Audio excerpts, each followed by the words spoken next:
Muy buenos días amigos, placer volvernos a encontrar. En esta oportunidad vamos a visitar una muestra itinerante en el Museo del Banco Central de Reserva de una cultura norteña pre-incaica muy enigmática y de la que poco se sabe. Bien amigos, para ir ubicándolos en contexto tengo que mencionarles que esta sociedad se desarrolló cerca de la ciudad de Chulucanas, provincia de Morropón y departamento de Piura, en el norte de Perú. Lastimosamente amigos, esta sociedad se hizo conocida el año de 1963 cuando saqueadores o buscadores de tesoro saquearon aproximadamente 2000 tumbas ubicadas en las faldas del Cerro Vicús, en el norte de Perú, extrayendo una cantidad tremenda de artículos de cerámica y metales preciosos, nombre que por añadidura se le dio a esta nueva sociedad, de la cual poco sabemos debido a que sus vestigios arqueológicos fueron saqueados de manera indiscriminada. Gracias al patronato del Banco Central de Reserva y a colecciones privadas es que podemos observar y visitar esta muestra de cerámica y metales preciosos de un valor incalculable y que ostentan una antigüedad entre 1500 y 2000 años.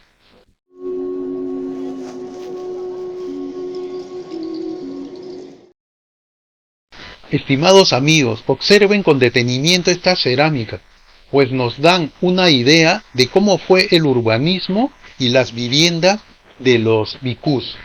Lastimosamente el tiempo y los saqueadores de tesoros se han encargado de que monumentos arquitectónicos desaparezcan de esta cultura.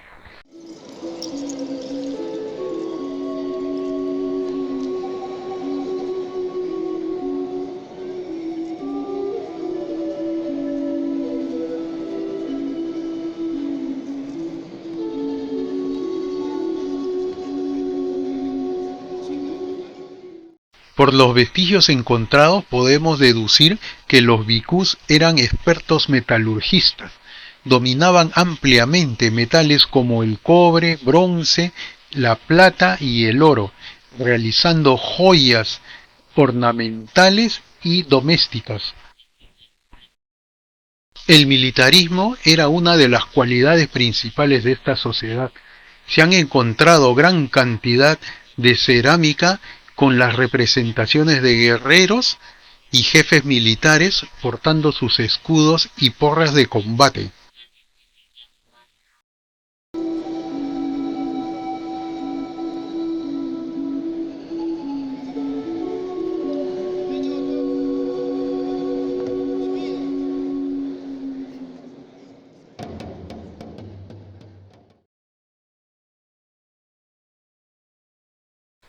Las fiestas fueron momentos importantes en la vida de las comunidades vicús, pues en torno a estas se forjaban alianzas, se elegían gobernantes y se animaban ceremonias.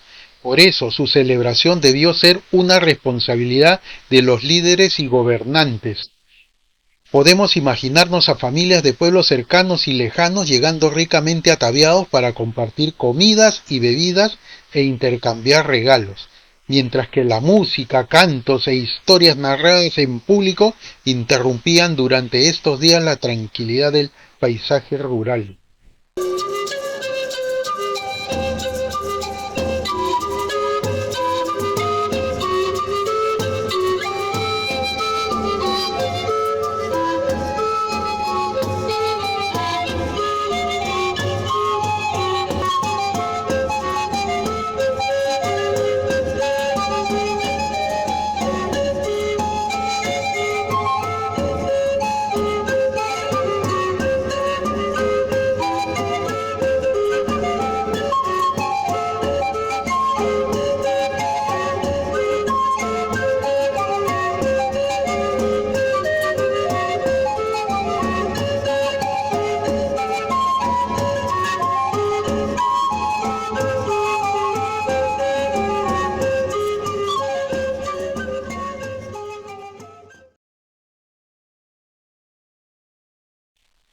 Su cerámica se ha convertido en una de las principales fuentes de información de esta sociedad.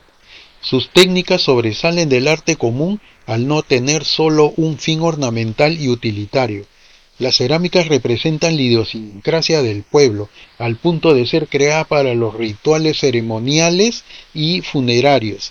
Se han encontrado dentro de las tumbas tambores de cerámica, coronas, silbatos, flautas que acompañaban a sus muertos.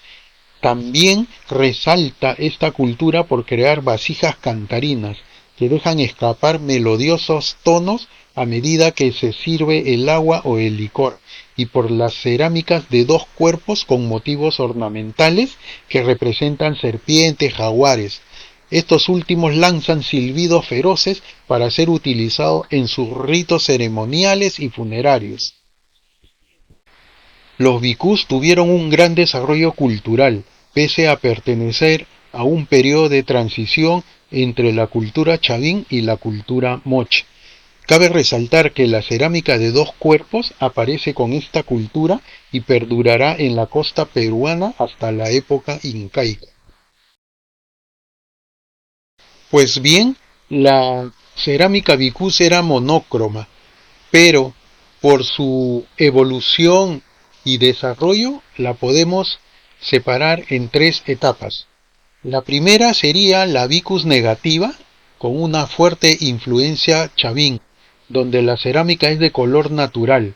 Utilizan las técnicas del negativo, que consiste en pintar círculos simples, volutas, triángulos y líneas que delimitan los motivos decorativos, resaltando la imagen en negativa. Con esta técnica podemos apreciar representaciones de guerreros, músicos, escenas sociales y eróticas. En segundo lugar tenemos el bhikkhus blanco sobre rojo. Su decoración combina blanco con rojo. Las cerámicas se pintan con aplicaciones, líneas finas e incisiones. Con esta técnica podemos apreciar figuras escultóricas, antropomorfos, fitomorfos y zoomorfos. La tercera, como bhikkhus engobados monócromos. Su técnica representa una apariencia tosca, con manchas oscuras debido a defectos de cocción.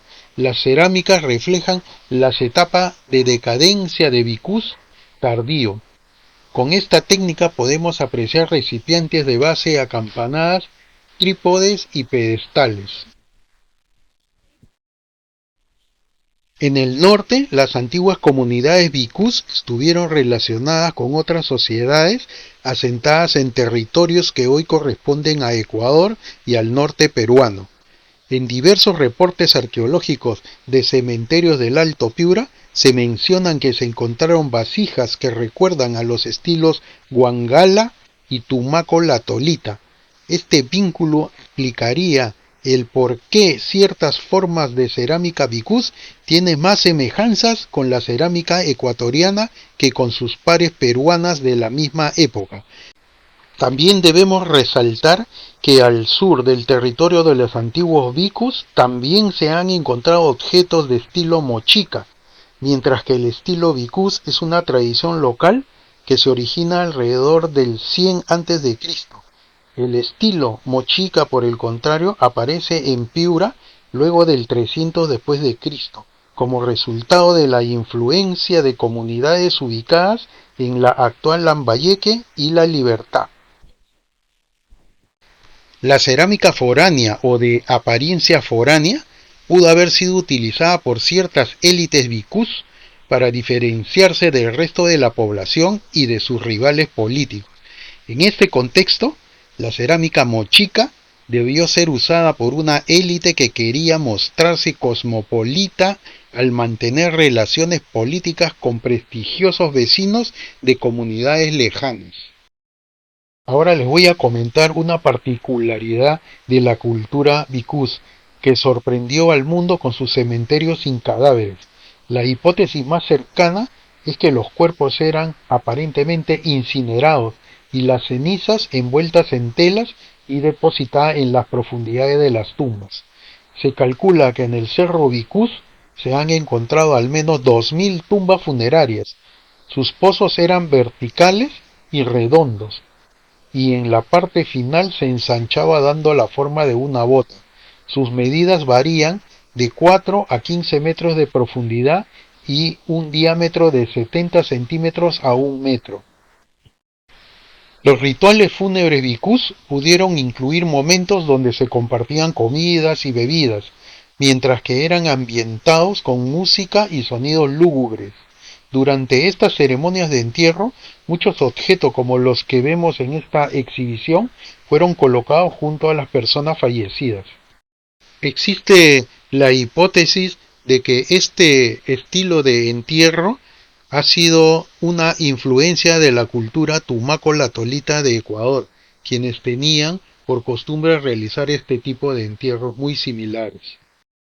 Se cree que durante los rituales fúnebres las vasijas con silbato adquirían sentido e importancia, ya que no fueron fabricadas para producir melodías, sino para reproducir el sonido de algunas aves, como aquellas identificadas en las cerámicas. Sus silbidos además recuerdan mucho a los cantos de algunos búhos y lechuzas. En cuanto a su uso, los silbatos de la vasija generan sonido cuando un usuario sopla por el pico o si tienen agua en su interior. Estas vasijas silbato fueron usadas también por las comunidades coetáneas a bhikkhus en la costa norte peruana.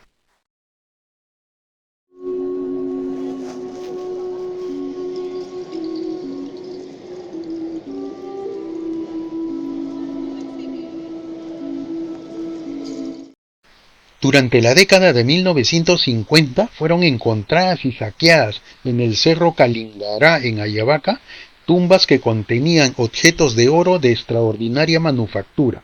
Estas tumbas habrían sido tan antiguas como los cementerios bhikkhus, pero los objetos ahí encontrados eran de un estilo muy diferente al que se conocía en ese momento.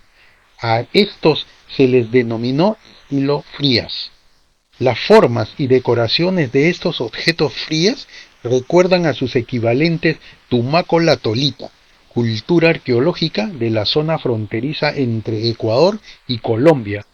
Las tumbas frías de pozo con cámaras laterales también son de gran parecido a tumbas antiguas de estos países, mientras que la cerámica encontrada era similar a aquellas de la zona del Guayas en Ecuador. Hombres y mujeres bhikkhus usaron tocados, coronas y otros adornos corporales como señaladores del rango o estatus que mantenían en su comunidad. Muchos de estos adornos han sido encontrados en tumbas, pero también debieron haber sido usados en vida, como se observa en las esculturas cerámicas. Muchas personas, sobre todo aquellas de mayor rango o jerarquía política, se habrían presentado en ocasiones especiales frente a su comunidad con el cuerpo pintado y decorado con adornos metálicos. Los rostros estaban parcialmente ocultos por narigueras, mientras que al moverse sus adornos producían brillo y generaban sonidos. Hasta aquí, queridos amigos, no se olviden regalarme un like y suscríbete al canal.